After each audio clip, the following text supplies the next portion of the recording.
ကိစ္စကုတ်တောင်ဆိုတာတရားတစ်စီမတန်ပေါ်တဲ့နေရာပေါ့ကိတ္တာလေးပေါ်တဲ့နေရာ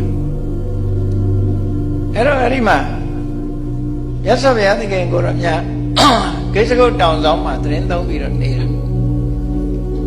တော့အကြောင်းမှာသတင်းသုံးနေတဲ့အချိန်တကောင်းရန်ရောက်လာတဲ့အခါမှာအဲ့ဒီကိစ္စကုတ်တောင်ကြီးတစ်ခုလုံးဟာကြီးမားတဲ့အလင်းရောင်ကြီးတွေနဲ့လွှမ်းဖုံးပြီးတော့လာတယ်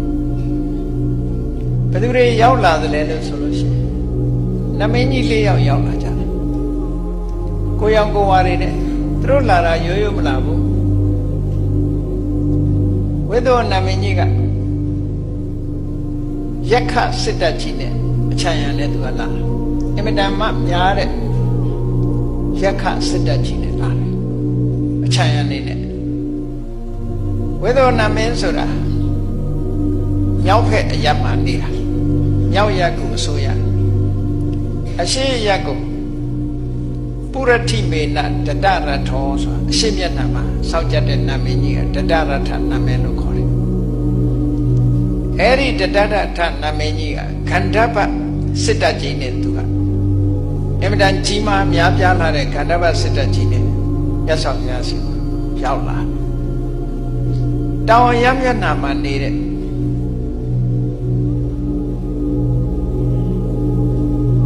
ဝိရုလက္ခနမင်းကြီးကသူကကုံဗန္ဒဆိုတဲ့အတော်အယုတ်ဆိုးတဲ့ထွားကြမ်းရက်စက်ကြမ်းကြုတ်တဲ့အကောင်ကြီးတွေအဲ့ဒီကောင်ကြီးတွေကုံဗန္ဒစစ်တပ်ကြီးနဲ့သူက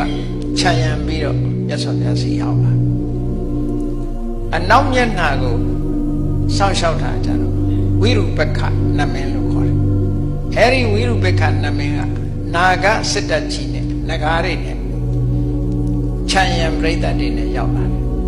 မြောက်ရမှဆောင်းတဲ့ကုဝေဒလို့လည်းခေါ်တယ်ဝတ္တဝနာလို့လည်းခေါ်တယ်အဲ့ဒီနမင်းကြီးကတော့ယက္ခစစ်တပ်ကြီးနဲ့မြတ်စွာဘုရားစီရောက်လာကြတယ်ဒါစတုမဟာရာဇာလို့ခေါ်တဲ့နမင်းကြီး၄ယောက်တကောင်းရန်အချိန်မှာမြတ်စွာဘုရားစီရောက်ရှိလာကြအဲ့တော့သူတို့ရောက်လာတဲ့အခါမှာအဆောင်နေတခါလဲချထားတယ်နမင်းကြီး၄ယောက်က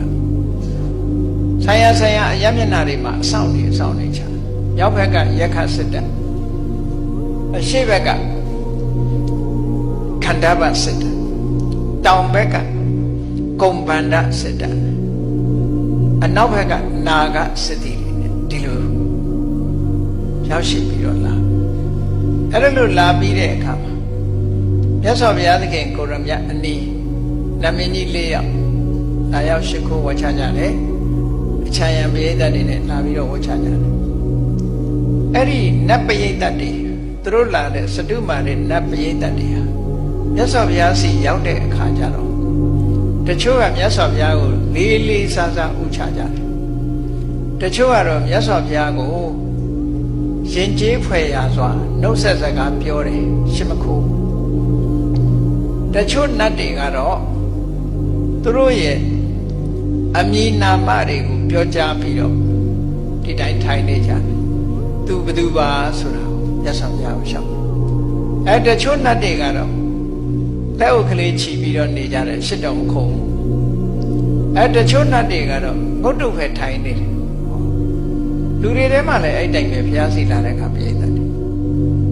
အဲ့ဒီလိုပိဋကတ်၅မျိုးဖြစ်သွားတယ်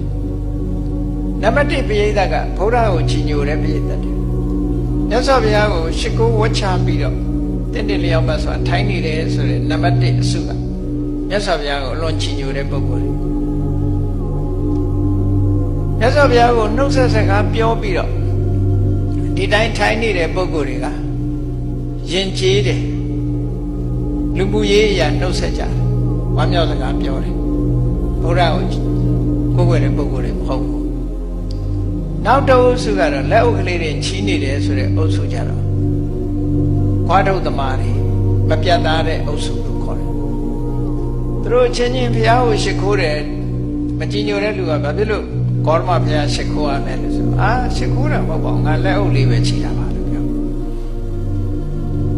ကဲဗုဒ္ဓဘာသာတွေကပြောလိမ့်မယ်မင်းဖျားစီရောက်ခဲ့တဲ့ဘာလို့ရှင်မခိုးတာတော့ဆိုဟေးလက်ဥချီတယ်မင်းမမြင်ဘူးလားလို့ပြောမှာအဲ့ဒါဝါရုပ်သမားတဲ့ဟောအမည်နာမတွေကိုထုတ်ဖော်ပြီးတော့ဘုရားကိုရှောက်ချကြတဲ့ပရိသတ်တွေကတော့တစုံတစ်ခုသောအကြောင်းကြောင့်သူတို့မှာဒီယာရုဌာဏန္တရရှောရည်ဖြစ်စေတစုံတစ်ခုသောအကြောင်းကြောင့်ပရိသတ်ထဲမှာမထင်မရှားဖြစ်သွားတဲ့အခါမှာသူတို့ဘသူပါဆိုတာဒီလူအုပ်ကြနေတော့သူဘသူဆိုတာထုတ်ဖော်ပြောကြတာပဲခွင့်ကောင်းယူတဲ့လူတွေလို့ပြောတယ်ခွင့်ကောင်းယူတဲ့နတ်တွေတဲ့အဲ့ဒါသူတို့ထဲမှာလည်းရှိတာပဲနော်popular ဖြစ်ချင်တာသူကတိမ်မြုပ်နေတဲ့အခါသူဘသူပါလို့ဆိုပြီးတော့ရှောက်တယ်ဘာမှမပြောဘဲနဲ့သုတ်တုတ်ထိုင်နေတဲ့လူတွေကတော့ခခဏနာတွေလို့ဒီလိုဆိုတာပေါ့အဲ့ဒါလို့စတုမာရဲ့နတ်ပရိသတ်၅မျိုးကွဲပြားပြီးတော့မြတ်စွာဘုရားရှေ့မှာထိုင်နေတယ်အဲ့ဒီအချိန်မှာဝိသောနာမင်းကြီးကခေါင်းဆောင်ပြီးတော့ရှောက်တယ်မြတ်စွာဘုရားကိုရှောက်တယ်အရှင်ဘုရားတဲ့ရက်ခရိန်နဲ့ပတ်သက်ပြီးတော့ရှောက်တယ်